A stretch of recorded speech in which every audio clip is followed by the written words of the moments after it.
Imagine the precise moment a worldview just completely shatters. Like, usually when we talk about someone undergoing a profound life transformation, there's this underlying assumption of a really gradual, almost agonizingly slow awakening. Right, like a marathon of cognitive dissonance. Yeah. People spend years building these elaborate mental justifications to protect their lifestyle. Exactly. You read the essays, you attend the seminars, you spend decades peeling back societal conditioning.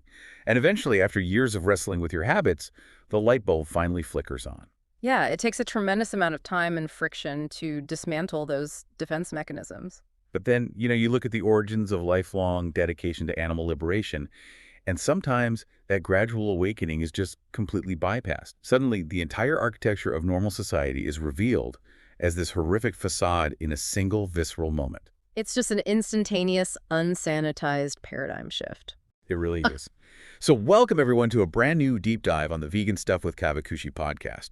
We are your hosts, Sam and Kim, and we are diving into something incredibly potent today. Yes, we absolutely are. And to our fellow vegans listening, we know exactly the tightrope you walk. You're deeply invested in the movement. You want to understand effective advocacy, but you're also just fatigued by the sheer volume of surface-level information out there. Oh, the info overload is so real. Right. You want the structural analysis of how change actually happens. Which is really the core mission of our work here. We take this sprawling landscape of sources, the investigations, the campaign data, the interviews, and we synthesize it. We're looking for the underlying mechanisms, like how does an idea move from the radical fringe to the center of global culture? And to answer that question today, we're taking an incredibly intensive look at the life, the career, and the unrelenting activism of Academy Award winner Joaquin Phoenix. Such a fascinating case study. Truly. Our mission today is to explore the architecture of his advocacy. We are going to unpack his incredible journey, and trust me, the stakes are high, but we're definitely not raising the stakes today. Excellent. Very nice. I try. But seriously, we're going to examine how an early, unindoctrinated education shaped his worldview. We'll look at how he weaponized his Hollywood platform for animal liberation, the intense backlash he's faced from the meat and dairy industries. Which is a whole saga in itself. Oh, absolutely. And we will explore how his influence is actively shaping sustainable farming and the philosophy of vegan parenting. The depth of his involvement is it's what makes this so compelling. This isn't your standard surface-level celebrity philanthropy. Right. He's not just cutting a check. Exactly. I mean, we are talking about someone deeply enmeshed in the gritty, unglamorous mechanics of direct action protesting and undercover documentary filmmaking. So to truly grasp the magnitude of the global superstar, the Oscar winner standing on the world stage, we kind of have to completely deconstruct the child. We do. You have to look at the genesis. Because to understand how a person becomes so unapologetically dedicated to a cause that society actively ridicules, it starts with an unfiltered education. Let's rewind the clock. It's 1977. 1977. Yeah. Joaquin is just 3 years old. His family, which includes his late brother River, his siblings, and his parents, are living this highly unconventional nomadic lifestyle. Our sources note that his father, John Lee Phoenix, was described by Joaquin as a, quote, complicated dude and a hippie. Right, and they had just severed ties with a high-control religious cult, the Children of God. Yes, and they were traveling on a cargo ship from Venezuela to Miami. We really cannot overstate how crucial that specific sociological background is. Leaving a high-control religious group induces this state of profound ontological shock. Because everything you thought was true is suddenly a lie. Exactly. This is a family that had just realized the primary authority structure in their lives was fundamentally flawed and manipulative. When a family exits a cult, they exist completely outside of mainstream societal norms. They've got this heightened skepticism. Yes, a survival-based skepticism. Right. They are primed to question established systems and traditions. They're navigating the world with the normal guardrails of societal trust completely removed. And it is precisely in that vulnerable, hyper-aware state on this cargo ship that the catalyst occurs. Joaquin and his siblings are out on the deck, and they're watching these magnificent flying fish jumping out of the ocean. Just a beautiful, natural spectacle. Exactly. But then the fishermen on the boat begin catching these fish. And they aren't just reeling them in. To stun the fish, the fishermen are violently, aggressively slamming them against a nail-studded wall on the side of the boat. Ugh, just brutal. Joaquin, at 3 years old, witnesses these animals thrashing and flopping around in sheer agony. He describes this later in interviews as feeling like a gross abuse of power. It made him deeply distrustful, frightened of humanity, and just angry. The psychology of a 3-year-old processing that specific visual is so fascinating. Like, at 3, you obviously don't possess the academic vocabulary for concepts like speciesism. Right, you don't know the words. But human beings are born with an innate, uncorrupted sense of empathy and a very raw understanding of justice. The sources highlight that Joaquin didn't just see a meal being prepared. He saw a living creature fighting for its autonomy, suddenly subjected to a violent death at the hands of a dominant force. Recognize the power imbalance. Exactly. He recognized the sheer injustice of it. I want to pause here, though, and actually challenge how unusual this reaction is. Just to contextualize this for you all listening, plenty of children go fishing with their grandfathers, right? Oh, all the time. They see a fish gasping on a dock. Maybe they cry for a minute, and then they eat fish sticks that very night without a second thought. It's like the Matrix unplugging moment. But why did this specific incident traumatize Joaquin enough to alter his entire life trajectory, while other kids just shrug it off? That's a really good question. Especially because, in the broader vegan movement, fish are usually the absolute last animals people extend empathy toward. People will easily stop eating mammals, but they hold on to fish. Why is it that children have this innate empathy that adults somehow unlearn?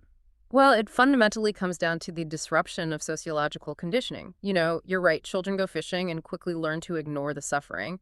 But that ignores how they learn to ignore it. Right, it's taught. It is entirely taught. Society builds this invisible, highly rigid architecture of categorization. From the moment we are born, we're taught to place animals into distinct boxes. This one is a pet to be protected, this one is wildlife to be observed, and this one is food to be extracted and consumed. The boxes are just uncrossable for most people. Exactly. And by the time we are adults, we have undergone decades of relentless indoctrination to enforce these boundaries. The imagery of cartoon animals on packaging, the complete sanitization of flesh in plastic wrap, it all deliberately muffles our innate empathy. So what happened on that boat was a failure of that conditioning. Yes. Joaquin witnessed the brutal extraction process, raw and unfiltered, before the societal narrative could explain it away to him. He didn't have the food category fully built in his mind yet. He just saw violence. And the immediate aftermath of that trauma is what makes this a true paradigm shift. The siblings, collectively horrified, confront their parents. They demand to know, like, why didn't you tell us? What a question from a kid. Joaquin vividly recalls his mother's reaction. She was left completely speechless, with tears streaming down her face. Yeah. She couldn't give them the standard circle of life speech. She didn't have the defense mechanisms ready to deploy. Right. And right there, on the spot, the entire family decided they were absolutely done eating meat. They went vegetarian immediately. And then, our sources point out that just a few months later, prompted by his older brother, River Phoenix, they took the next logical step. River was such an incredible force. He really was. River reasoned that if taking the animal's life was wrong, exploiting their reproductive systems was also wrong. He pointed out that they shouldn't be using dairy either, and from that single realization, the family dropped all animal products and went fully vegan.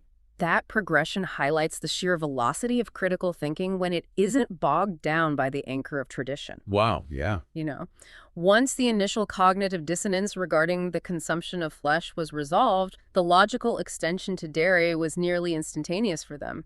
They didn't read a sprawling manifesto on animal rights. They just saw it for what it was. They arrived at the foundational ethical baseline of veganism through a raw, first-hand observation of violence. It forged a lifelong commitment for Joaquin precisely because it wasn't a dietary trend. It was a core moral awakening. It's an incredible foundation. Yep. And River's influence in this narrative really cannot be overstated. The sources mention that River was a guiding light for the family.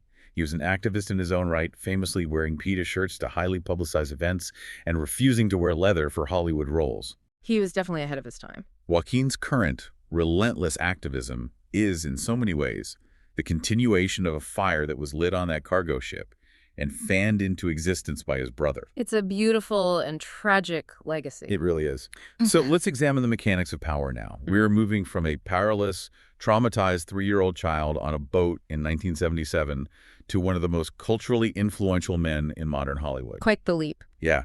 How does an individual take a childhood realization that fright at humanity's gross abuse of power and effectively channel it into a mechanism for systemic change on the world's most elite stages. It requires a masterclass in strategic media manipulation. Absolutely. It's about the careful hoarding and spending of cultural capital. You take this immense platform earned through decades of intense, critically acclaimed artistic labor, and you weaponize it. You use the concentrated attention of global media to force a conversation that mainstream society has spent billions trying to suppress. And force the conversation he did. Mm. Let's dissect the 2019 and 2020 awards season. Joaquin stars as Arthur Fleck in Joker. The film becomes a massive cultural phenomenon. He absolutely sweeps the entire awards circuit. Oscar, BAFTA, Golden Globes, SAG Award. He won everything. Everything. For a solid 3 months, he is the undisputed focal point of the global entertainment press. Every camera is fixed on him. And how does he utilize that laser-focused attention? Let's start with the environmental impact. Right, the tuxedo. Yes. Yes. To protest the staggering waste and pollution generated by the luxury fashion industry, he wore the exact same custom, cruelty-free Stella McCartney tuxedo to every single event. We have to contextualize why that actually matters in the ecosystem of Hollywood. Like, the red carpet is an economic engine. It is designed around conspicuous consumption, where luxury brands pay astronomical sums to showcase new exclusive garments at every single appearance. It's all about excess. Entirely. So by refusing to participate in that cycle and partnering specifically with Stella McCartney, a designer who has built her empire on the refusal to use leather, fur, or animal byproducts, he sent a highly disruptive message. He proved you don't need dead animals to look incredible. Exactly. It demonstrated that aesthetic excellence and high art do not require the sacrifice of animal lives. It was a silent, visual protest. But the fashion statement was essentially just laying the groundwork. Yeah. Let's talk about the absolute logistical coup of the Golden Globes. Behind the scenes, Joaquin, alongside his fiancée, the fiercely dedicated vegan actress Rooney Mara, and the musician Moby, orchestrated a massive structural shift. Moby joked they were the vegan mafia. The vegan mafia. I love that. They successfully lobbied the Hollywood Foreign Press Association, this famously traditional organization, to completely overhaul their catering and serve a 100% plant-based menu for the ceremony. The sheer difficulty of executing that logistical pivot cannot be overstated. I mean, the Golden Globes is a massive sit-down dinner catered by the Beverly Hilton. Historically, the culinary expectation for thousands of elite guests is heavily reliant on premium animal protein. Filet mignon, sea bass. Heavy dairy desserts. Right.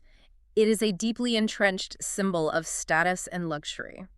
By successfully lassying them to serve a menu featuring chilled golden beet soup and king oyster mushroom scallops, they didn't just provide a vegan option. They forced the entire Hollywood elite to physically consume and participate in plant-based excellence. They removed the choice to opt out. Exactly. It was a sensory, experiential demonstration proving that the exploitation of animals is entirely unnecessary for the highest tiers of celebration. He even extended that demand to the backstage areas, making sure the finger sandwiches in the green rooms were entirely meat-free. And when he stood on stage to accept the Best Actor award that night, he explicitly thanked the Hollywood Foreign Press Association for acknowledging the link between animal agriculture and global climate change. He called it a very bold move. He did. But as impactful as that was, it was merely the tactical warm-up for the Academy Awards. Let's really analyze the audacity of that moment. You win the Oscar. You're granted roughly 3 minutes of uninterrupted airtime where billions of people are watching live. It's the biggest stage in the world. And the industry standard is to read a meticulously curated laundry list of names: agents, managers, studio heads. Instead, Joaquin stepped up to the microphone, visibly nervous but completely resolute, and dedicated his speech to dismantling the philosophical framework of speciesism on live television. It really was a watershed moment in the history of mainstream animal rights advocacy. He aligned the fight for animal liberation directly alongside the fights against racism, sexism, and LGBTQ discrimination. He posited that they all stem from the exact same toxic belief system: the notion that one nation, race, gender, or species possesses the right to dominate and extract resources from another with absolute impunity. That specific framing is so vital. By placing speciesism under the exact same intersectional umbrella as human rights movements, he actively challenged the progressive liberal audience in that room to examine their own glaring moral inconsistencies. Right, because Hollywood prides itself on being at the vanguard of human rights. Exactly. He essentially asked them, If you vehemently oppose the exploitation of vulnerable human populations, by what logical metric can you justify the systematic exploitation of vulnerable non-human populations? It's a brilliant question. But where the speech evolved from a philosophical critique into a revolutionary act was his specific, unflinching targeting of the dairy industry. Yes. I'm going to play devil's advocate for a second here for the listener. Mhm. Does a 3-minute speech from a Hollywood elite in a fancy suit actually move the needle, or does it just preach to the choir? And why target dairy? If you have 3 minutes, why not focus on slaughterhouses or the sheer numbers of chickens killed? It's a brilliantly calculated rhetorical strategy. How's- Well, the meat industry is relatively transparent in its ultimate outcome.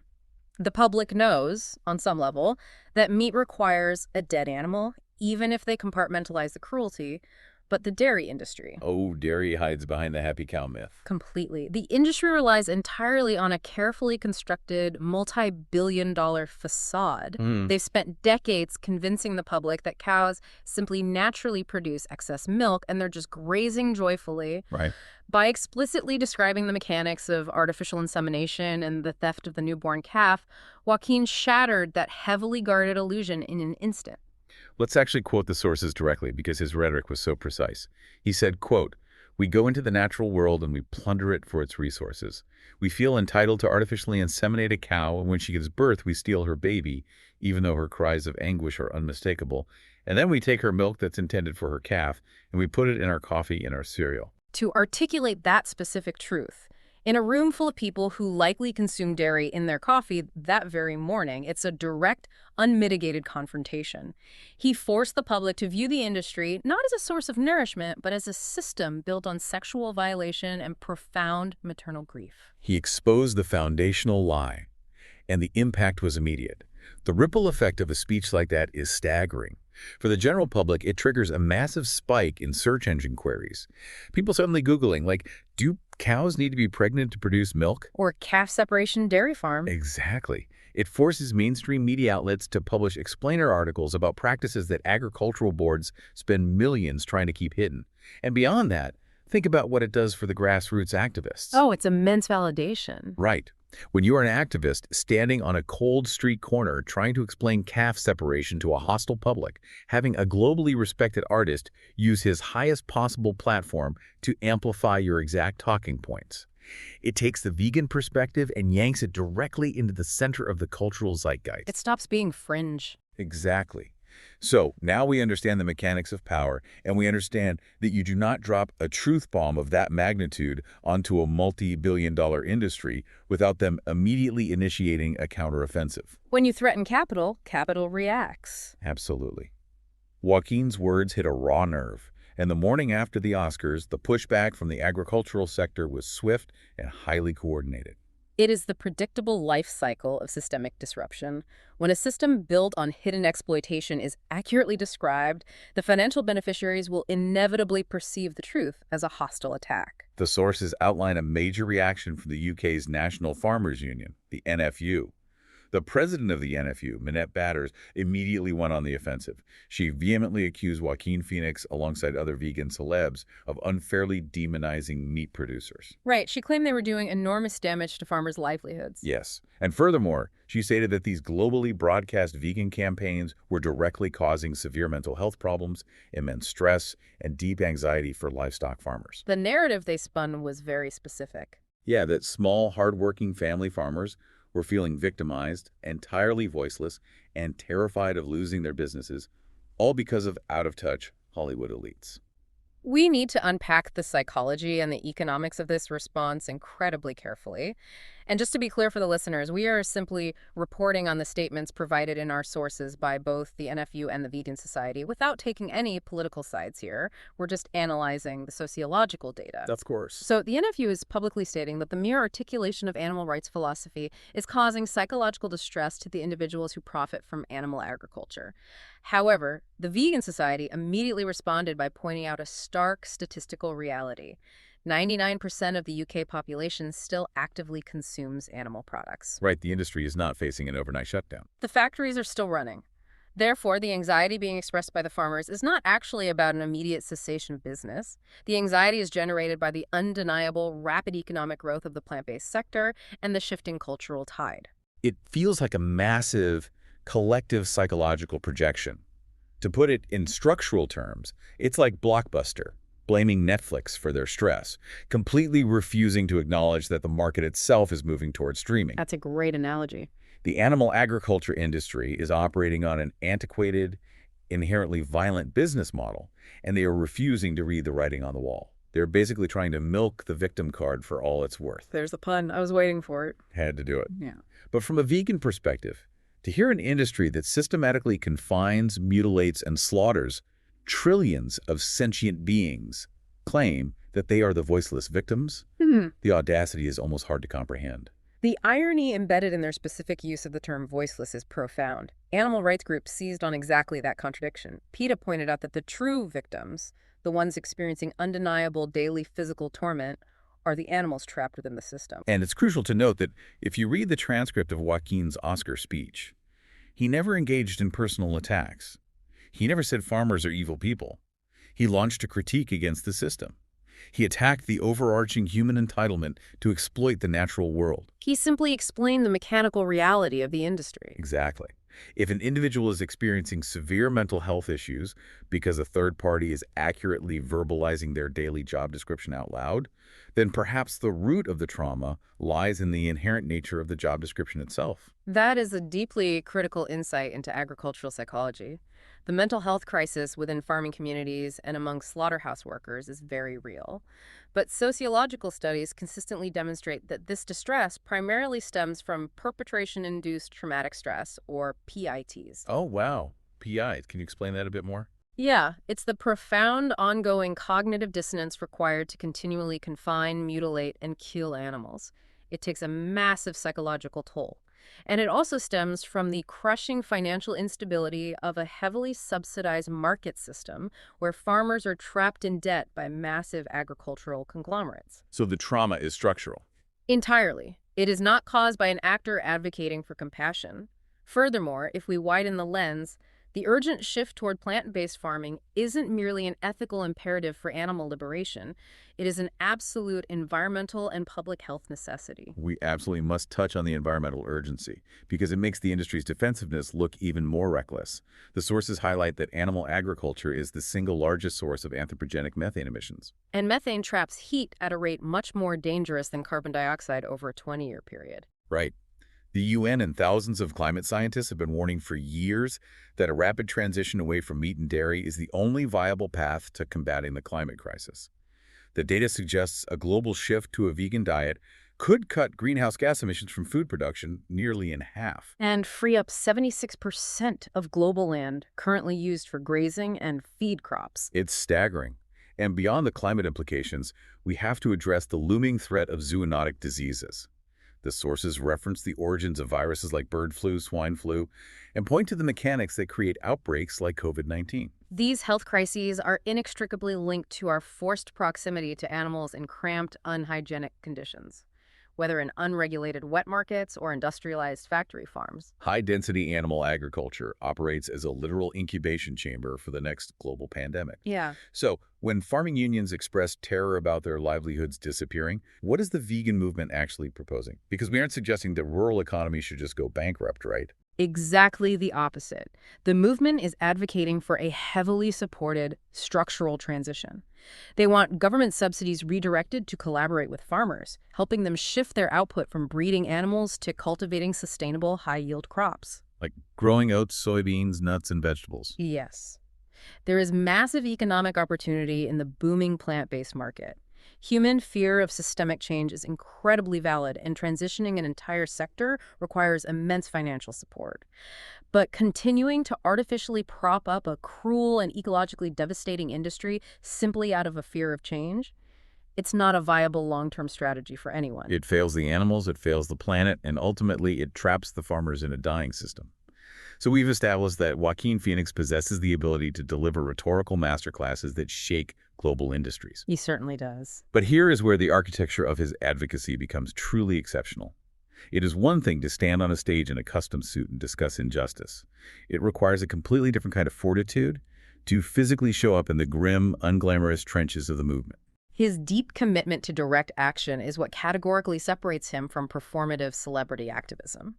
He understands his fame, and he manipulates it to draw mainstream media attention to protests that news outlets would otherwise ignore. Let's look at his resume of direct action, because the sheer volume is amazing. We have his participation in the Climate Change Fire Drill Fridays in D.C., where he was physically arrested alongside Jane Fonda. Right. Then we look at the highly coordinated Tower Bridge protest in London. This occurred right before the BAFTA Awards. Joaquin, working alongside Animal Equality, dropped a massive 390-square-foot banner off the side of the bridge that explicitly read, "Factory farming is destroying our planet. Go vegan." We need to analyze the media strategy behind that specific event. By executing that massive visual protest just hours before a major awards ceremony in the same city, he practically guaranteed that the paparazzi and the global press would be forced to run images of that banner right alongside their coverage of his red carpet arrival. It's a brilliant hijacking of the entertainment media cycle. It really is. But beyond the big banner drops, he is constantly engaging in the grueling work of bearing witness. He regularly attends the LA Animal Save Pig vigils. And for listeners who might not be familiar with a vigil, these are deeply heartbreaking events where activists stand on the sidewalks outside slaughterhouses. They wait for the transport trucks full of terrified, dehydrated pigs to arrive. And they use those brief minutes before the trucks enter the kill floor to give the animals water through the metal grates. It's often their only moment of human compassion. And right after winning his SAG award for Joker, while his peers were heading off to the Hollywood after-parties, Joaquin skipped the celebrations entirely. He went straight to the Farmer John's slaughterhouse. He was literally standing on the pavement, giving water to pigs trapped in a truck while still wearing his award season tuxedo. That single image, the juxtaposition of elite Hollywood glamour pressed against the rusted metal of a slaughterhouse truck, communicates his internal priorities more effectively than 1,000 speeches. It really does. But his activism doesn't stop at bearing witness. It extends into direct, high-stakes rescue operations. The very day after his historic Oscar speech, he physically traveled to the Manning Beef Slaughterhouse facility in California. He didn't just stand outside. He went onto the property, met directly with the CEO, and successfully negotiated the release of a mother cow and her newborn baby calf. He named them Liberty and Indigo. Yes, and he personally helped load them into a trailer and transport them to the farm sanctuary, where they will live out their natural lives in peace. There's incredible documentary footage of this entire negotiation.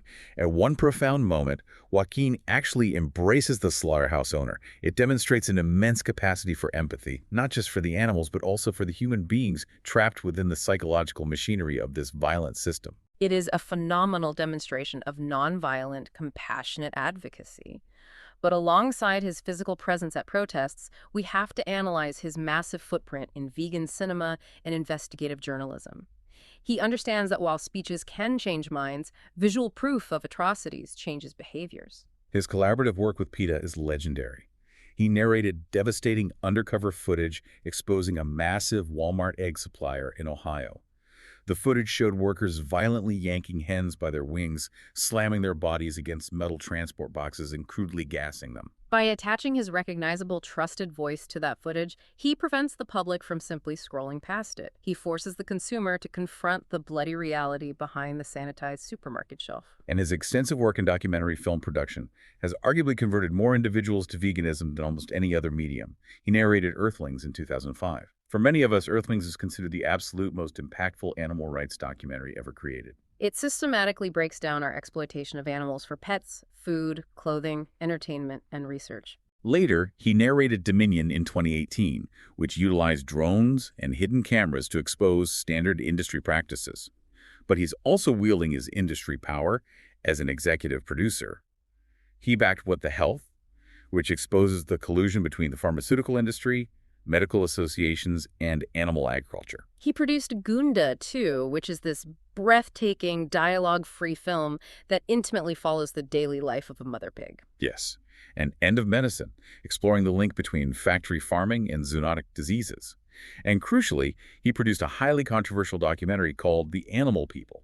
We really need to spend time analyzing The Animal People because it exposes the terrifying legal architecture that protects animal agriculture. This one doesn't focus on animal cruelty directly. Exactly. It focuses on the corporate and governmental power structures designed to protect that cruelty from public scrutiny. The film chronicles 6 activists from the U.S. branch of SHAC Stop Huntington Animal Cruelty. These were young, incredibly effective activists who launched a highly successful secondary boycott campaign. They targeted the financial pillars, the banks, the insurance companies of a major animal testing corporation. And how did the corporation respond to that? Well, in response to this existential financial threat, the targeted corporation forged an alliance with the U.S. government. The FBI subsequently launched an unprecedented surveillance campaign, ultimately utilizing the Animal Enterprise Terrorism Act to target, prosecute, and imprison these activists as domestic terrorists. Simply for exercising their constitutional rights to protest and free speech. Exactly. Which is absolutely terrifying. It illuminates the extreme lengths to which these industries will go to criminalize effective activism. Now, looking at this massive body of work, I have to ask a question that I know so many of our listeners struggle with deeply. How to avoid burnout. Yeah. When you are Joaquin Phoenix, or really any dedicated vegan activist, and you are constantly bearing witness to this unimaginable scale of suffering, when you're standing on freezing sidewalks listening to pigs scream, or sitting in dark editing bays reviewing raw footage of hens being gassed, how do you survive that psychologically? How do you stave off activist burnout when the cruelty seems so infinite? It is undeniably the heaviest burden of this lifestyle. The trauma of bearing witness is profound. But if we carefully observe Joaquin's trajectory, it reveals a highly effective coping mechanism. Action is the ultimate antidote to despair. Action is the antidote. I like that. Think back to that cargo ship in 1977. He felt sheer fright and deep anger. If he had internalized that without an outlet, it would have corroded him completely. Instead, he systematically transforms that raw grief into tangible storytelling and direct action. He reclaims his agency. Precisely. By funding films, by financing investigations, and by physically showing up at vigils, he reclaims a sense of agency in a world that feels mad. Despair thrives in the soil of powerlessness. Burnout is held at bay by the active knowledge that you are utilizing every tool at your disposal to dismantle the systems of power. That is such a powerful perspective. And as we look toward the future horizon of the movement, we inevitably have to examine how we educate the next generation. The entire arc of Joaquin's journey comes full circle as he navigates raising his own child in a non-vegan world. The transmission of core values to the next generation is the ultimate crucible for any social justice movement. Joaquin and Rudy Mara welcomed their son in 2020, and in a beautiful tribute, they named him River, honoring Joaquin's late brother. Naturally, the press was incredibly curious about how two of the world's most high-profile vegan activists intended to raise their child. And his philosophy is deeply fascinating. He stated publicly he will not explicitly force his son to be vegan, right? Yes, but he drew an absolute line in the sand. He will absolutely not lie to him about the origins of food. It's a parenting philosophy rooted in a profound respect for a child's developing autonomy, balanced with the obligation to provide objective truth about the world. He was incredibly blunt about it in an interview with the Sunday Times. He stated unequivocally that he refuses to indoctrinate his son with the deceptive marketing ploys of the fast food industry. He specifically targeted McDonald's Happy Meals, stating, quote, "There's nothing funny happy about that meal." And his assessment is entirely accurate. The inclusion of a cheap plastic toy does not magically erase the immense misery and violent slaughter of the factory-farmed chicken or cow contained within the box.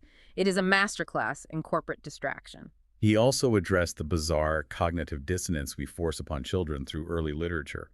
He explained that when they read idyllic farm animal books and the cow goes moo and the pig goes oink, he is not going to perpetuate the societal lie that these animals live happily ever after. He's going to tell them the truth. He will honestly, age-appropriately explain that those exact sentient beings are the ones whose chopped-up bodies are inside a hamburger. He'll support whatever choice his son makes regarding his diet, but he absolutely will not hide the existence of the slaughterhouse from him. This represents a radical departure from mainstream parenting norms, which heavily rely on insulating children from the consequences of their consumption. Which brings me to a massive societal critique that I want us to completely deconstruct. Non-vegans love to accuse vegan parents of forcing their lifestyle onto kids or depriving them of a normal childhood. The argument is always, isn't raising a child vegan making a massive lifestyle choice for them before they can consent? We have to completely invert that societal assumption because it is entirely backwards. Okay, let's break it down. Let's analyze the baseline reality. Feeding a child the dismembered flesh of a violently slaughtered animal long before that child has the cognitive development to understand what the flesh is, or the moral agency to consent to participating in that chain of violence. And simultaneously hiding the reality of the slaughterhouse from them using cartoon animals and deceptive marketing. Exactly. That is the definition of indoctrination. That is forcefully imposing a violent, destructive lifestyle onto a child without their informed consent. It is absolute gaslighting on a systemic level. Precisely. The psychologist Dr. Melanie Joy coined the term carnism to describe this exact phenomenon. Carnism is the invisible belief system that conditions people to eat certain animals. Because it is the dominant culture, it operates under the guise of being the normal, neutral default. But it's not neutral at all. Not at all. It relies entirely on systemic deception and the suppression of empathy. What Joaquin Phoenix is executing with his parenting style perfectly mirrors his own childhood awakening. Remember, on that cargo ship, his parents didn't have to brainwash him to make him hate the violence of fishing. The raw truth was enough. The raw truth was more than enough to trigger his natural empathy. By providing River with transparent, unsanitized education about his food, Joaquin is simply trusting his son's natural compassion. He operates on the belief that if you show a child the undeniable reality of the system, their natural instinct will be to reject the violence. It represents a profound level of trust in human nature. He's essentially betting that the deep empathy we are born with is inherently stronger than the convenience of accepting a societal lie. And critically, it ensures that if his son does choose veganism, it will be because he was educated and respected enough to make a fully informed ethical choice.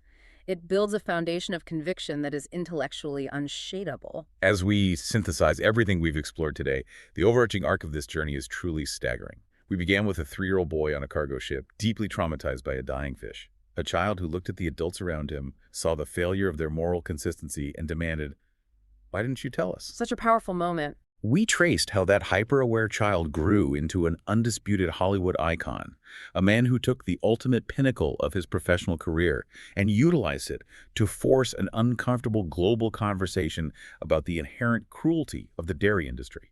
We analyzed how he consistently leverages his extreme privilege to manipulate media cycles, dropping banners off bridges, bearing witness at slaughterhouses, and physically pulling a mother cow and her calf off the kill floor. And ultimately, we see him bringing this massive journey back to the quiet intimacy of his home, committing to raising his son River with the exact same unvarnished radical truth that woke him up over 40 years ago. It is the definitive portrait of an activist who absolutely refuses to compartmentalize his existence.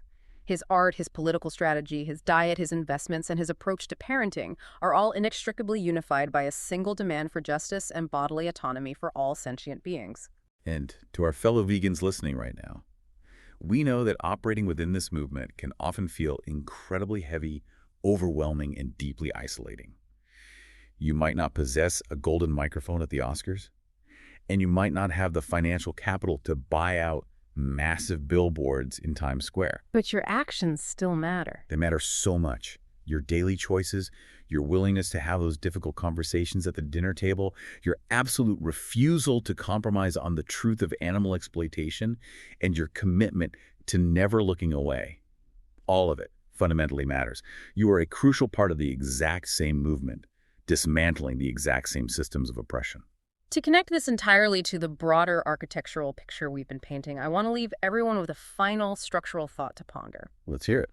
We thoroughly analyzed how a single 3-minute speech from one actor caused the entire global meat and dairy industry to panic. It caused powerful farming unions to frantically claim they were under existential attack simply because the mechanical reality of their daily practices was accurately spoken out loud on television. It really shook them. It did.